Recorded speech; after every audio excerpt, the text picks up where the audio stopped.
Burn the Rope 3D is burn the rope in the third dimension.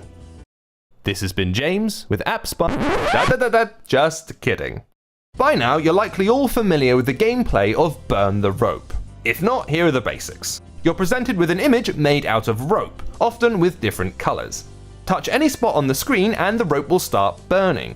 The flame will only stay alight if it's travelling either horizontally or vertically, with vertical burns travelling much faster. The goal is to burn as much of the rope as possible.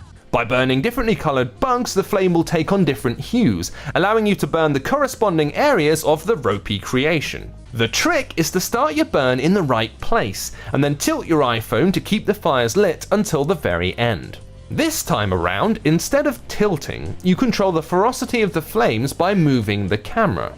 The basic mechanics of the 2D version still apply, only this time you're monitoring the progression of the fire on a 3-dimensional object. This change in perspective can make things a little tricky, as depending on the camera angle, some pieces might be obscured by rope in the foreground. However, this issue does make viewing the object and searching for the optimal spot to start the fire a little bit more exciting than in previous games. That said, veterans of Burn the Rope might find themselves in two minds about this one.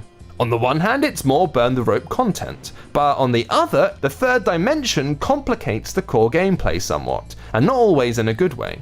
It's a bit of a judgment call, but don't worry if you decide not to partake. You're only burning rope, not bridges. This has been James with AppSpy.com. We review, you decide.